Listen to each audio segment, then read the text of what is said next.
sa inyo pagkakaunawa niyo sa kaharian ng Diyos? Sino yung unang gusto sumagot? Bago tayo magtuloy. Meron gustong magsalita? What is the kingdom of God? For you, what is your understanding? Okay, kung wala, tuloy ko na. So, what is the kingdom of God? Both Old and Testament, the term kingdom is understood as dynamic in nature, refers, sabi dito, primarily to the rule or reign of a king. Baka tulad sa limbawa, alin ba yung mga bansa na meron parang kingdom? Alam ko meron din sa Japan. Diba meron sila doon UK, yan, number 1 UK. Tapos meron iba't ibang country. Sa Thailand meron sila yata meron ba? So, yun. Nakikita natin yun yung kaharian na nandito sa lupa. Pero dito, ang sinasabi dito, this is a mysterious concept about sa kaharian ng Diyos. At dito, sabi dito, it is seldom used in a status sense of to a territory. Kapag sinabi yung territory, di ba, yun yung nasasakop yung kaharian. So, according dito sa Bible, sa Evangelical Dictionary, sa Baker, kingdom of God refers to rule of God. So it would be better to sa expression yung rule of God. Ibig sabihin natin yung may mga ang Diyos ang naghahari o siya yung nag-rule. It is not about the physical place. Kasi yung dito physical place yun yung sinasabi, limbawa example yung si Queen Elizabeth, siya yung queen sa UK, no? Pero kung sinasabi niya dito na pag-aaralan natin is the kingdom that is eternal, na kailangan na it transcends time and space. Kaya nga dito may prayer tayo sa, tingnan natin sa Matthew, kapag nananalang tayo, dito sabi niya, thy kingdom come, thy will be done. Ano ba yung sinabi dito? Yung kingdom na dumating dito sa lupa, tapos gano'n, yung time, yung space, wala pa rin yung sinasabi ng Lord na kapag siya mismo yung magre-reign, siya ay darating sa tamang panahon. So, kinakailangan ng tamang time. So, dito, kailangan muna natin maintindihan as a believer the 10 concept about the kingdom of God, which is important for every believer to understand. So, number 1, God reigns over all things. So, makikita natin yung bigyan ko ng verses nasa, kung pwede, tingnan nyo na rin, Psalm 24 verse 1, with Psalms 103:19, ito yung mga verses, tatlo lang to, and Colossians 1, verses 16 and 17. Colossians 1, verses 16 to 17. Okay? So, kung nakita nyo kung sino yung unang nakakita ng Psalm 24:1, basahin, and then next yung Psalm 103. Nakita nyo na kung sino yung unang nakakita, pwede yung basahin. Psalm 24:1 po. Yeah, verse 1. Ang lupa sa Panginoon at ang buong narito ang sanglibutan at silang nagsisitahan dito. Ayun po. Psalms 24:1. The earth is the Lord and the fullness thereof, the world and they that dwell therein. So, yun. So, sinasabi dito, it's a divine. So, the earth is the Lord's and everything, and the world and all who love it. So, sabi niya, since God is the creator of everything, He reigns over all truth. So, His role as creator, God establishes His authority over the earth and all His creation. So, siya yung nag-rule. So, sino yung nakakita sa 103 verse 19? Itinatag ng Panginoon ang kanyang luglugan sa mga langit, at ang kanyang kaharian ay nagpupuno sa lahat. Amen. So, yan yung tinatawag na He is the universal King. That's the God's group. About yun sa Colossians 1:16 and 17. For by Him all things Kaya ni Ani yan. For by Him all things were created that are in heaven and that are on earth, visible and invisible, whether thrones or dominions or principalities or powers. All things were created through Him and by Him. And He is before all things, and in Him all things consist. sinabi niya rito, eternal. So, nakita natin dito na sinabi di ba yung all principle? Kasi sinabi niya dito yung sin that is visible and invisible. So, parang naalala ko yung dito na visible, things na. Pero, dito nakikita natin, yung mga bagay lahat-lahat yun natin nilikha ng Diyos siya yung sa paglikha ng bagay na is kingdom. Out of love, sabi niya, God created man and gave him dominion and responsibility over the earth. This was an opportunity for man to participate in God's kingdom. Kung alam niyo yung sa Genesis, nilikha ng Diyos to si Adam and Eve, diba? Kasi yun na yung dito nilagay na ng Lord yung kaharian niya doon. Pero hindi nasunod yung rule ng God, yung kalooban ng Diyos na dapat gawin ng tao dahil nagkasala sila. Bakit pa sila nagkasala? Sa pamamagitan ng ahas na nagsakatawan si Satanas, yun ang i-represent. So dahil doon, hindi natupad yun yung sinatawag na kingdom na ginawa ng Diyos kasi nga nagkasala ang tao. So punta tayo dun sa number 2, sabi niya, sin challenge God's authority over His kingdom. So nandun na tayo pumunta sa sa Revelation. Bigyan ko kayo ng verse, basahin, hanapin nyo na para mabilis tayo. Revelations 12:4, 2 Corinthians 4, chapter 4 and verse 4, and Genesis chapter 2, yun yung binanggit ko na kanina. No? So sabi niya, number 2, sin challenge God's authority over His kingdom. Scripture speaks of Satan's rebellion against God, which sequentially led to the institution of the fallen angels establishes as a counterfeit kingdom on earth. So doon sige, gusto niyo basahin yung Revelation 12 para mas maintindihan natin? His tail swept away one of the stars in the sky, and he threw them to the earth. He stood in front of the woman as she was about to give birth, ready to devour her baby as soon as it was born. Tama ba yun? Sabi ganun sa Revelation 12:4. Sabi dito sa Revelation 12:4 na Satan pulled out 1/3. Dami no, 1/3. Lakas niya manghakot Kaya yun yung fallen angels. Kaya nagkaroon ng bumagsak yung tawag dito dahil nga sa paghahangad niya na nais niya yung kapangyarihan ng Diyos na kasi doon nag-umpisa yung glory. Marami nagkaroon ng position kapag marami mga tao nag-aspire na doon pumasok yung inggit o yung pagsiselos. Kaya gusto niya rin maging katulad. Kaya nagkaroon tayo ng tinatawag na sino ba yung pinuno nun? Di ba si Lucifer?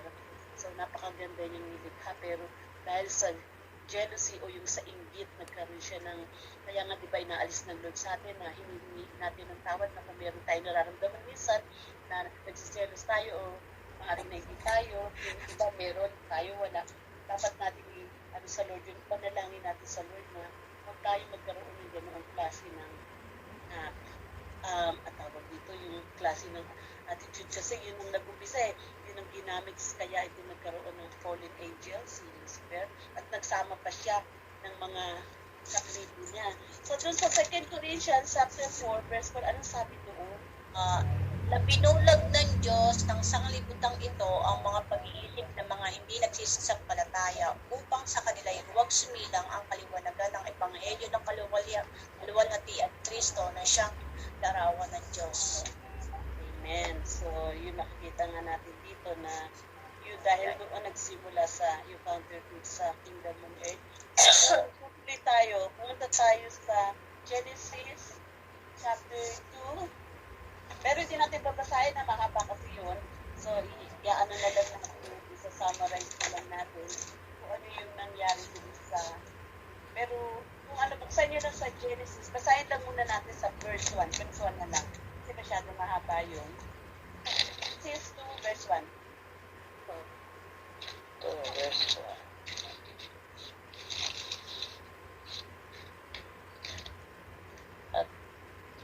At nangyari ang langit at ang lupa at ang lahat na natatanaw sa mga iyo.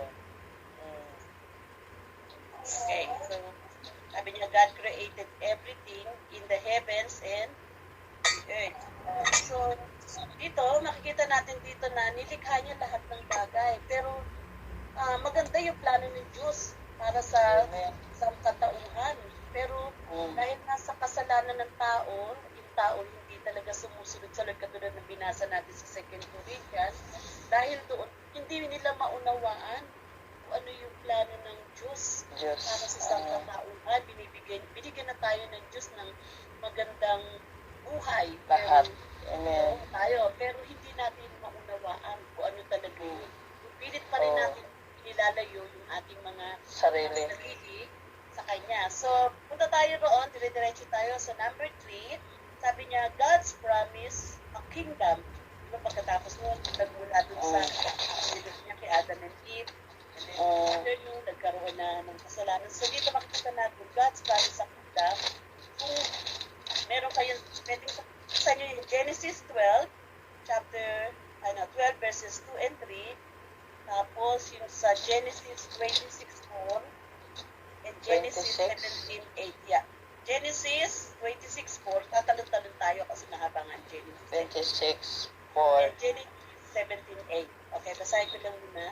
Through sin, now permitted mankind that called out a people for himself to bless through Abraham. Through a covenant, God promised to Abraham he would re-establish his kingdom authority on earth. Abraham and his descendants would have three things: a land, a nation, and a blessing. This shows God advancing his kingdom through a chosen people who would be permanently set apart to God for God's purpose. So, sino na yung nakakita sa Genesis? Binasa ko lang muna para at least. Okay, so Genesis Genesis 12. Yeah. 2-3. Okay, pararamihin ko ang iyong mga anak at apo at gagawin ko silang isang malaking bansa. Pagpapalain kita at gagawin kong dakila ang iyong pangalan at ikaw ay magiging pagpapala sa marami. Ang sa iyo'y pagpapala ay aking pagpapalain at ang sa iyo'y sumumpa ay aking susumpain. Sa pamamagitan mo, lahat ng mga bansa sa daigdig ay aking pagpapalain. Amen. Amen. Sa ating nabasa at sa napag-aralan sa Bible, pinupad ba ng Diyos yan? Nangyari ba yan sa mga... Nangyari ba yan? Di ba, sa Old Testament, yung mga tao, di ba, in-escape sila uli doon sa, yung tatandaan natin, inalis sila doon sa Egypt.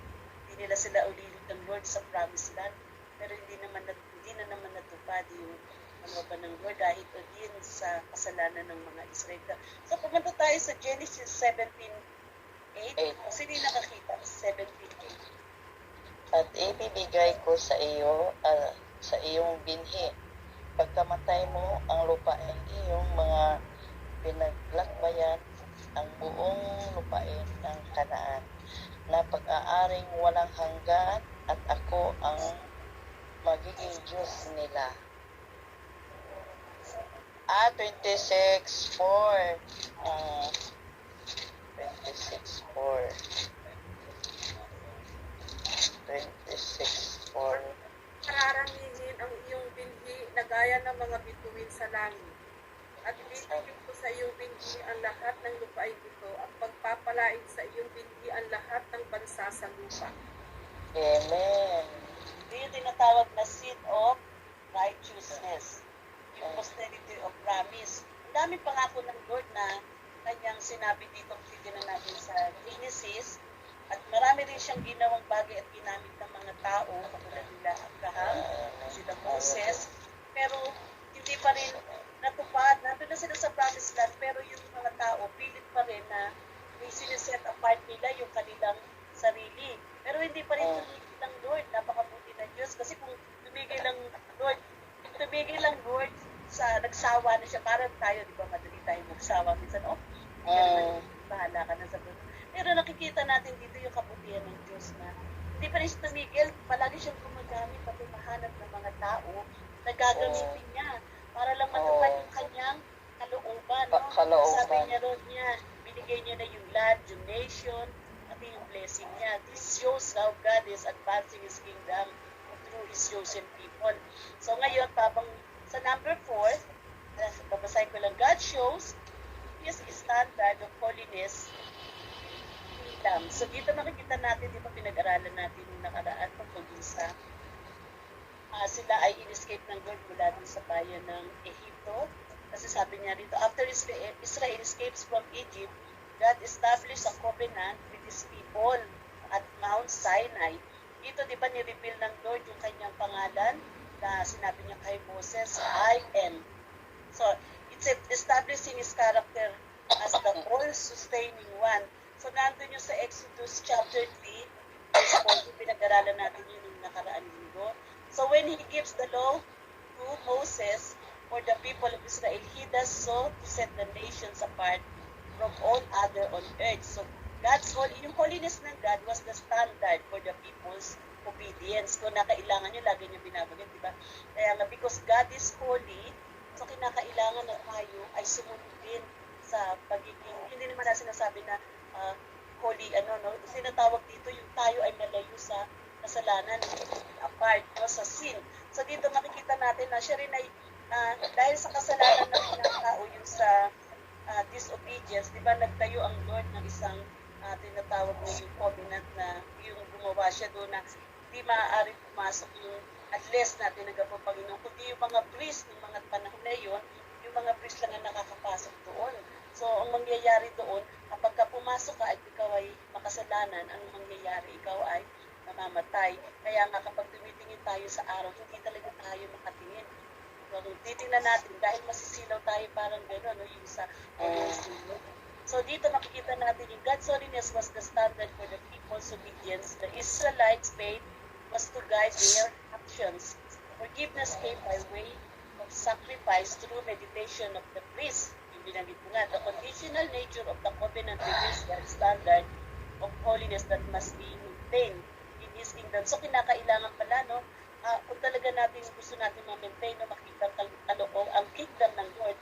Natin yung sa Exodus 19, verse 3 and 6. Okay, daanan lang natin yung Exodus.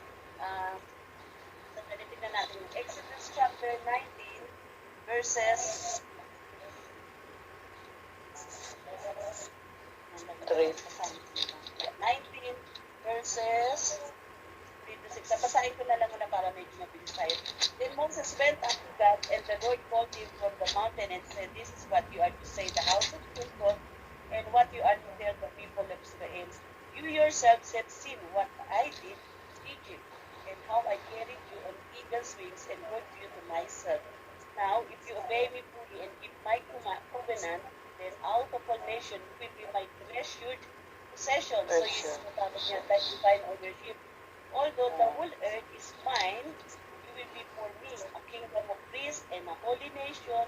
These are the words you are to speak to the Israelites. So sa last one, sabi niya rito sa una yun, sinabi niya na believers as priests. So pinipilit niya rin dito talaga yung word na holiness. So makikita natin dito yung sa God's people, sinabi ng Lord yung divine ownership niya. Dito nga, pero hindi pa rin nakasunod. So punta tayo sa number 5, sabi niya dito, God foreshadowed His kingdom on earth. Nasa 2 Samuel yun, 2 Samuel 12:14. So, dito sabi niya, meron din isang verse pa, pakitingnan na rin yung Isaiah chapter 7, verses 13 to 25. Mamaya basahin natin yun. Sabi niya sa 1 Samuel dito, God promised David that someone from his family would always sit on the throne of Israel. Di ba? Kung gamis naman talaga ng Lord yun kay David. Sabi niya, he is called the anointing king, and di ba kaya tinawag siya ng a man after God's own heart, na malapit siya sa puso ng Diyos. So, he was to be a righteous king who set a standard by which the nation was to live. It is to do the king, God would express His rule in Israel. Lagi rin meron kautusan, di ba? Even though Israel keep in faithfulness, God maintain a futuristic messianic promise. Right? And Jeremiah 33:14-26. Sabi niya, He will do what is just and right. So, yung Jeremiah Jeremiah 33, 14, 26. Tingnan nga natin sa Jeremiah 33. Sino yung nakakita? Masyadong haba yun. Ano? Siguro, basahin natin, tiga-laban tayo. Ay, ano yun? Jeremiah. Nakita niyo muna yung Isaiah 7. And then Jeremiah. Isaiah Tingnan 7. natin, mas maintindihan nito. Jeremiah. Isaiah 7 yung ano? Yung isa Isaiah 7. Siguro pagdating 7. natin yung pagbabasa. Ano po yung Jeremiah?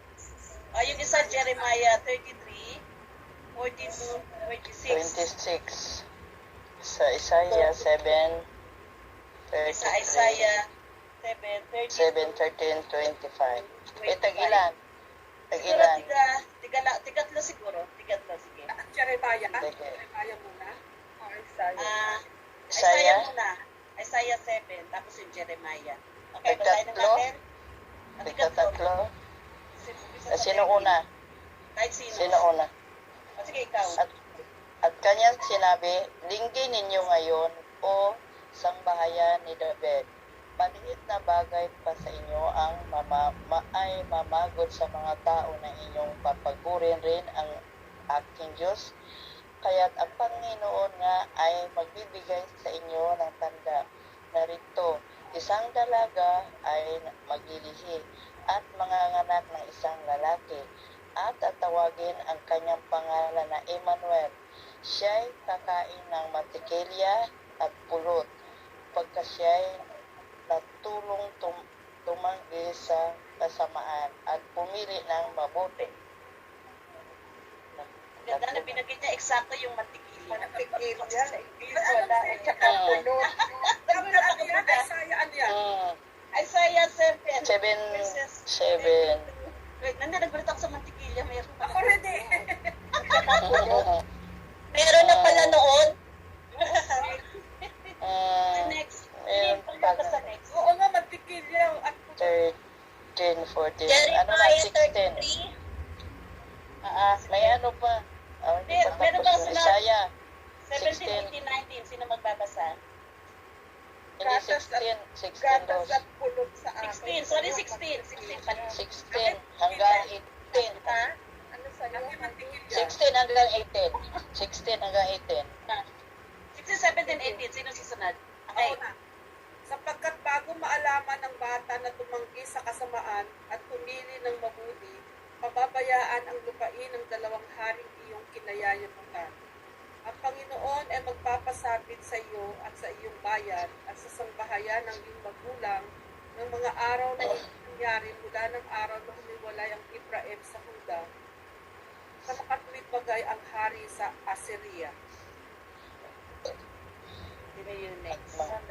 Asa ka na eh? 18 pa, isa pa. 18 pa.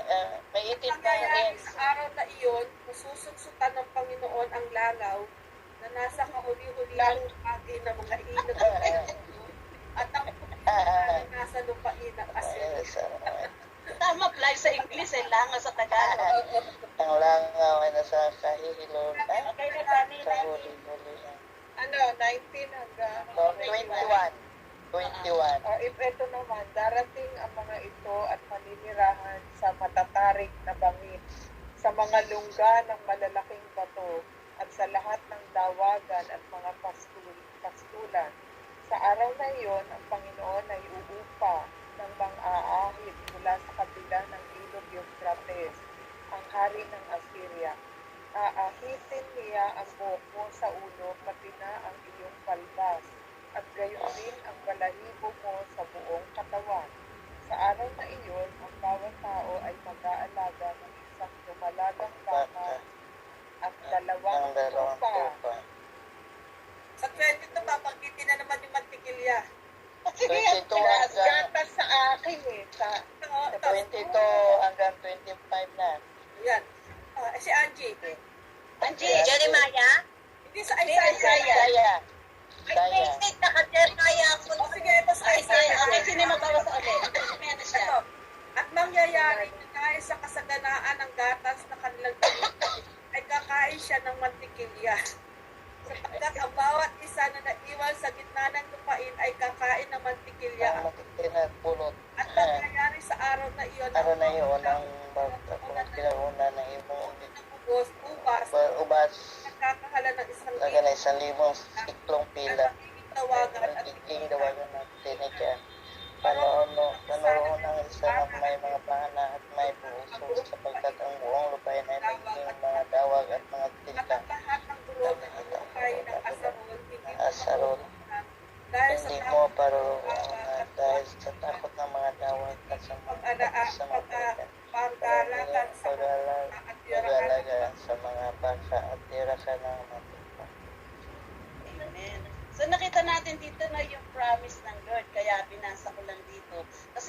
foreshadow dun sa kingdom sa earth. Diba? Sabi ng Lord, marami siya dito pinaliwanag. So, siguro yung sa Jeremiah, si Angie na lang magbasa yung sa 14. Hindi na babasahin hanggang 26. Okay, Angie, kung nakita yung Jeremiah, pwedeng pakibasa mo na. Jeremiah 33, 33, Oo. 32. 33. Opo. Kung 13, paano 14, ang lahat 22 to 26. No, 33. 33. 33. Apo, 14 to To 26. ay, ang haba. 14. hati-hati uli. Sige po. Tiga-apat na. Sige po.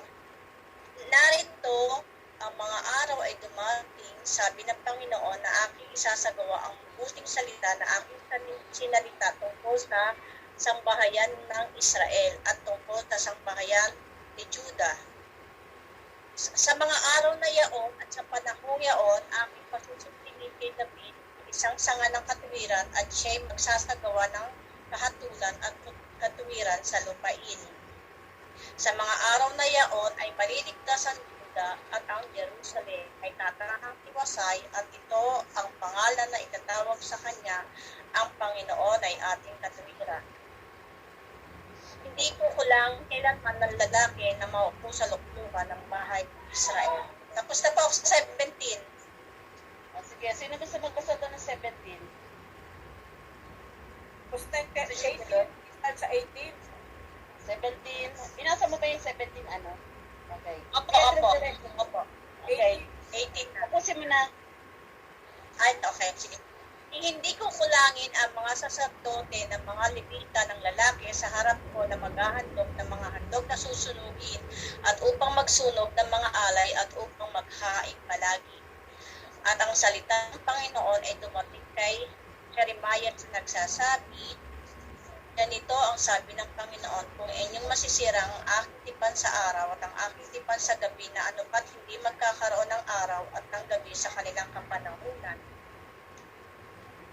Ang aking ng tipan ay masisira kay David na aking lingkod na siya hindi magkakaroon ng anak upang maghari sa kanyang luklukan at sa mga Levita ng mga saserdote na aking mga tagapangasiwa.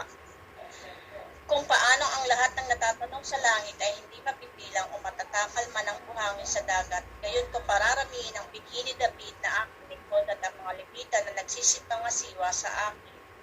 At ang salita ng Panginoon ay dumating kay Jeremiah na nagsasabi, hindi mo baga napupuna ang sinasalita ng bayang ito na nagsasabi, ang dalawang angka na pinili ng Panginoon ay kanyang mga inakwil. Ganito nila hinahamak ang aking bayan upang huwag nang magbansa sa harap nila.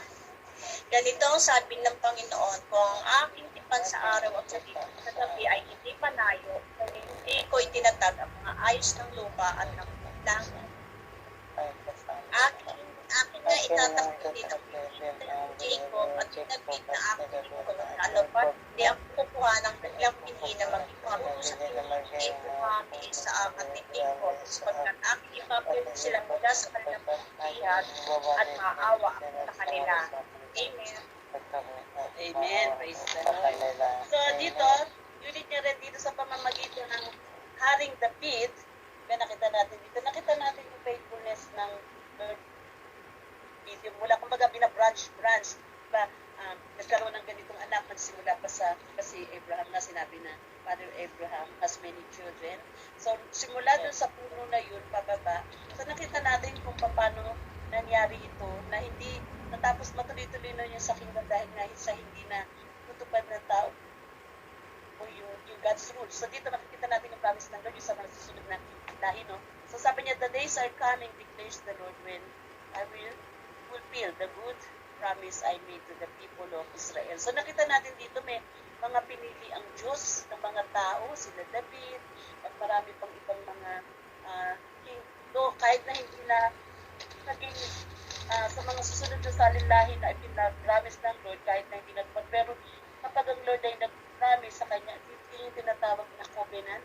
Kaya nga, di ba, meron tayong mga tinatawag na covenant din na kapag promise natin, kailangan tutuin na gawin natin. Ganun ang Lord kapag promise siya ginagawa niya, yung tinatawag na covenant. So, yun ang covenant ng Lord para dun kay Haring David na yung mga susunod na salinlahi niya ay i-bless niya rin. So, makikita natin sa Hindi na natin babasahin yung sa Acts 13, basta tingnan nyo na lang mamaya. So after removing Saul, he made David their king. Amen? Which is a man after God's own heart. So nakita natin doon, pinili siya ng Diyos. Hindi tumingin ng Diyos dun sa kalagayan na ikaw ba ay matipuno. Alam naman natin si David ay hindi siya talaga matangkad na tao, hindi siya yung katulad na ibang nakikita natin dito na sa lupa na yung mga kailangan matipuno ka para ilagay ka sa sa kaharian. Pero hindi ang pinipili ng Lord, pinili niya dito yung puso. So dito makikita natin sa number 6, punta na tayo sa number 6. So the kingdom of God was established on earth when Jesus Christ came into the world and when the angel announced the birth of Jesus to Mary. So, hindi nangyari yun sa Old Testament, kaya natin binasa yung sa Jeremiah. So, ngayon nangyari yun sa Old Testament. Sa panahon ni Jesus Christ. Nasa Matthew chapter 3, verse 2 yun, John 1:29. So, hindi na natin, tingnan nyo na lang, basahin nyo na lang, Matthew 3:2 and John 1:29. So, nakita natin, sino ba yung maghahari si Jesus Christ, dumating na yung kanyang panganapan. So, then when Jesus came to be baptized, John recognized Jesus as the Lamb of God. So, number 7, the kingdom of God is to be received. Puntahan natin yung sa Mark chapter 10, verses 13 to 16, and Ephesians chapter 2, verses 8 to 9. So, makikita natin dito na Jesus used a child to illustrate our dependency by which we are to rely on Christ for our entrance into the kingdom. So, nakita nyo yung Mark chapter 10, verse 13? Opo. Sige, pakibasa Mark chapter 10, 13, 16. Ani, pakibasa mo nga yung Mark 10, 13, 16. At dinala nila sa kanya ang maliliit na bata upang sila'y kanyang ipuin. At sinaway sila ng mga alagad.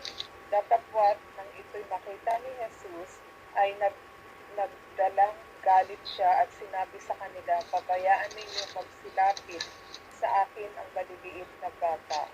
Huwag niyo silang pagbawalan sapagkat sa mga ganito na uukol ang kaharian ng Diyos. Hanggang 14? 16 na, hindi ba 10, 13, Katotohanan sinasabi ko sa inyo, ang sino bang hindi tumanggap ng kaharian ng Diyos na tulad sa isang maliit na bata ay hindi siya papasok doon sa anumang paraan. At hinalong niya sila at sila'y pinagpala na pinapatong ang kanyang mga kamay sa kanila. Amen.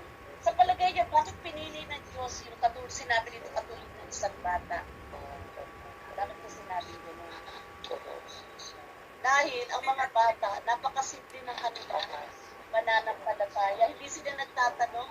Diba, pag sinabi mo sa isang bata, o sige, bukas bibilihan kita ng laruan. Sige, bukas bibilihan kita ng bisikleta. So, yung bata, excited ka agad siya, diba? Hindi na niya tinatanong kung saan magagaling yung pera. Kundi, naniniwala siya sa sinabi ng kanyang magulang na, kasi pagsasabi pa yan sa mga kaloryo, bukas bibilihan ako ng tatay ko ng bisikleta. So nang learn na ganong attitude na magkaroon tayo yung faith na hindi na tayo nagtatanong. Basta nananampalataya tayo na darating yung bagay na hinihingi natin yung kaharian ng Diyos, diba, sa ating buhay.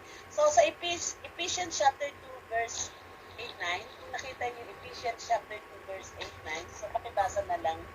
Sapagkat dahil sa kagandahang loob ng Diyos, kayo ay naligtas sa pamamagitan ng pananampalataya. At ito'y kaloob ng Diyos mula sa inyong sarili. Tutungan ng inyong mga gawa, kaya walang may pagkamalakyan sila. Amen. So, praise the Lord, no? So, dito sa Philippians, sabi niya rin, in-illustrate din dito na in Christ's exceptional obedience, He treated His Heavenly Father rights for a crown of thorns. As we right freely receive a salvation, in exchange the risen King was given the right to be called Lord. Amen. Hindi dahil sa ating mga mabubuting gawa, ito ay dahil sa pamamagitan ng pamibigay niya na yung pananampalataya sa bawat isa sa atin. So, yun nga, kailangan natin palang iyan ang ating mga sarili. Lagi kaya sinabi niya rito sa binasa natin sa Mark, yung binasa ni Annie, maging katulad tayo ng attitude lagi ng isang bata. And no Amen. questions.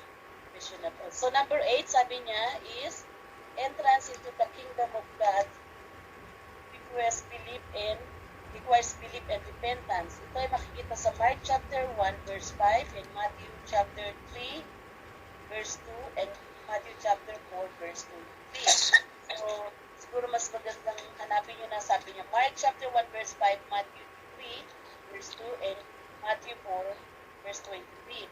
So dito, sinabi niya na entrance into the kingdom requires belief and repentance. Totoo yun na both John the Baptist and Jesus preach repentance as a prerequisite of belonging to the kingdom of God. So, di ba nung nandito si Jesus Christ, sabi niya, repent and be baptized.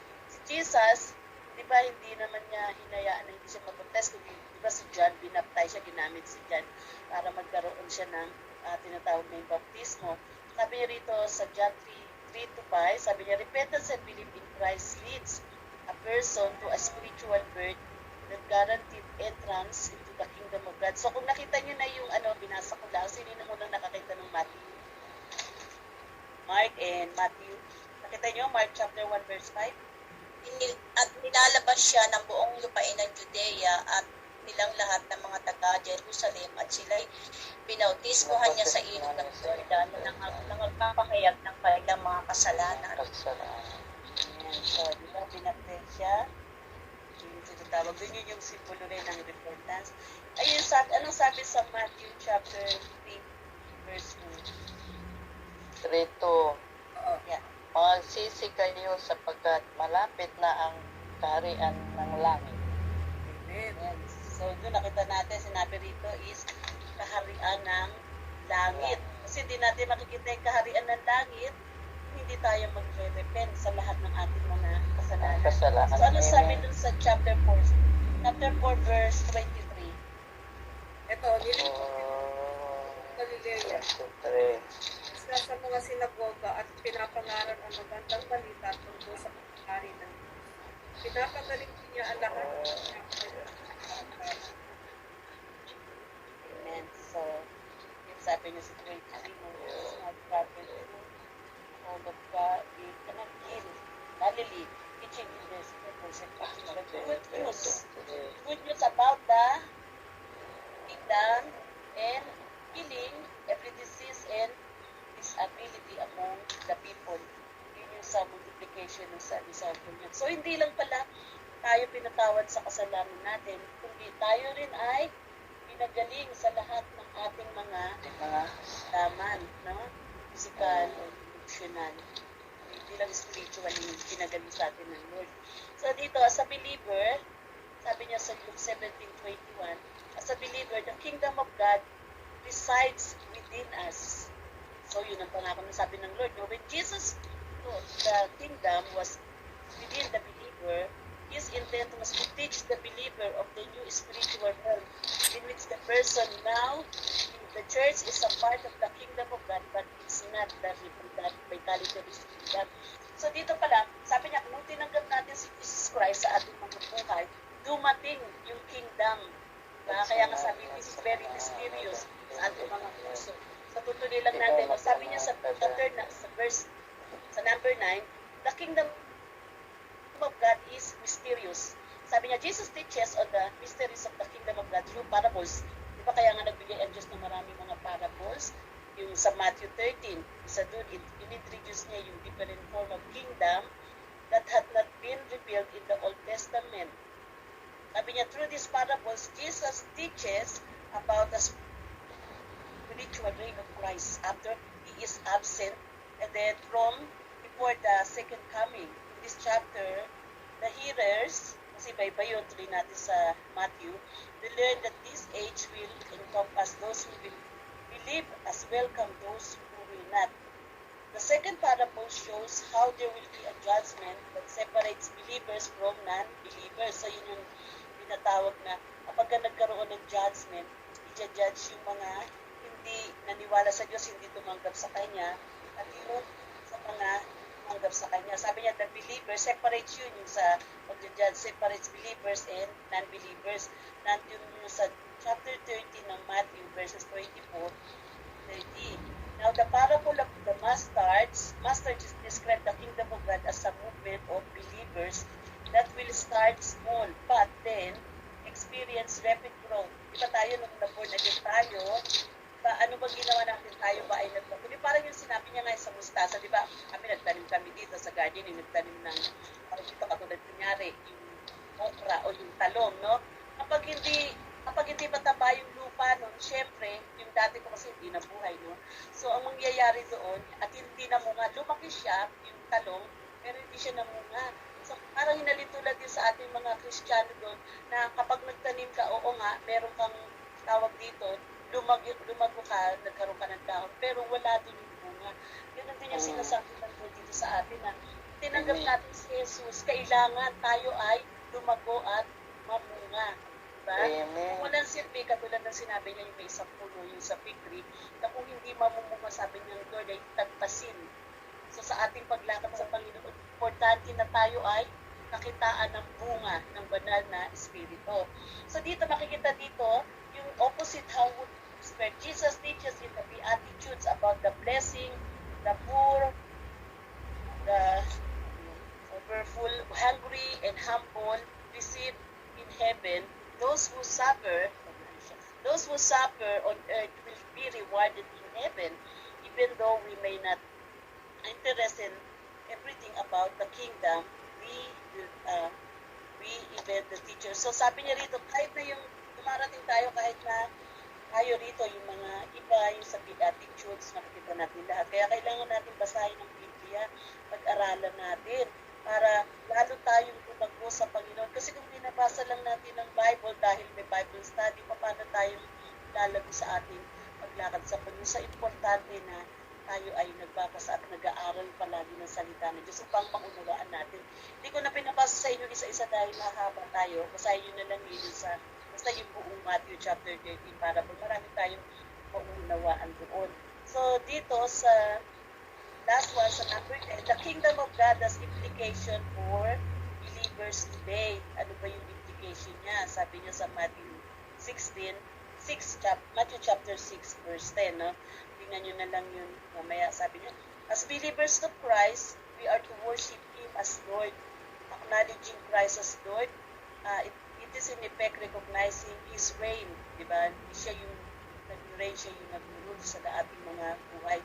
So we are to live out His teaching and anticipation of the return, His return. So, na-anticipate natin kasi hindi kumbaga kung hindi darating si Jesus, mawawalang saysay yung ating pagtanggap sa Kanya bilang Panginoon. Kaya na-anticipate natin siya, di ba?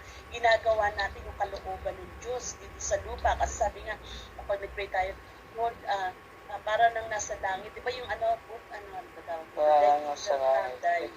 will be done on earth. Our Father, di ba, yung pinano natin, we recite our Father, word in heaven, hallowed be thy name, thy kingdom come, thy will be done Your on will earth, be done as it is as in in heaven. So, yun, we are to live in teaching and live in anticipation of His return. When Jesus told His disciples how to pray, diba yun ang prayer nila, part of the directive was to pray that God's kingdom would come into full fruition on earth. So, lagi natin inaano yun sa ating panalangin, yun ang example na, yung pattern ng ating pananalangin. So, sa Matthew 16, sabi niya, while the kingdom of God has been established on earth, it has not yet been made complete. So, hindi pa nangyayari yun, yung kumbaga yung natin pa natin yung magdating niya. There is a future coming of the kingdom at the end of the age that has yet to happen. We are to pray for the coming of the fullness of God's kingdom. To remember God's kingdom through Christ, we are ambassador of God. Our earth, nasa 2 Corinthians chapter 5:20. So, 2 Corinthians 5:20. So, as an ambassador, di ba yung dito sa lupa, as an ambassador, ikaw ambassador, halimbawa sa New Zealand, di ba maganda ang kalagayan mo. Bakit? Kasi pag ambassador ka dito, libre pabahay ka, may allowance ka, kung ano man yung mga pangangailangan mo. Pinagkakalood sa iyo ng government, ang tawag dito, ng government office sa Philippines. Meron kang lahat binibigay sa iyo, pa-coach ka, or everything ng kailangan. So, ganun din sa Lord, yung sinabi niya, we are ambassador of Christ. So, ibig sabihin, of God. So, ibig sabihin, our role as ambassador is to proclaim the good news of the kingdom others. Kailangan natin ipangaral yung salita ng Diyos sa ibang tao, i-share natin. And this is our great commission as a Christian, nasa last chapter yun ng sa Matthew, no? So, sabi niya rito, number 1, the first is that i-realize natin na that we are not the author of any drama in life. Amen? Sabi, rather, we are only a small player in God's great story. Amen? So, lahat ng nangyayari sa atin sa mga buhay natin, hindi tayo talaga, minsan nakala natin mga drama na pero hindi, ano yung kalagayan natin dito. Hinayaan ng Lord na mangyari. Kasi alam ng Lord na tayo ay ma-overcome natin sa pamamagitan ng ating Panginoon, yung biyaya ng Diyos. And also, sabi niya, with the kingdom mindset, we find that our true God is more secure than it once was. So, mayroon tayong security sa God. Sabi niya, God work trying to redeem His people, the loving, just character, His loving and just character. So, re-redeem tayo ng Lord mula sa kasalanan because He is just and loving God. Then finally, sabi niya, understanding the kingdom of God because we are in the sense of urgency and a challenge to tell others about Christ. So God's nature will not eat forever, and sabi niya rito, Christ will return. So His second coming will not be madidelay yun na mangyayari yung pagdating ng Lord. We really didn't but judge. So because we do not know the time, pero ba nakakaalam, di ba? Wala. We are to use our time wisely, help others, receive the kingdom of God through faith in Christ. So, hindi natin alam kung ano yung nangyayari sa pagkailan darating ng Lord, kung ano nangyayari. Pero basta ang alam lang natin, tanggap natin ng Panginoon, na alam natin na ang kaharian ng Diyos ay darating. At sa ating puso, yung tinatawag doon, ng very studios, yung kaharian ng Lord, tinatawag doon, diba, yung peace. Ito sa mundo, hindi natin maramdaman yung tunay na kapayapaan. Pero sa Lord, alam natin na sa kalangitan sa kingdom ng Lord, there is peace. Amen? Magpasalamat tayo sa Lord sapagkat alam natin at naiintindihan natin kung ano ba yung kingdom ng Lord at kung bakit ba natin ginagawa itong mga bagay na ito sa ating mga buhay.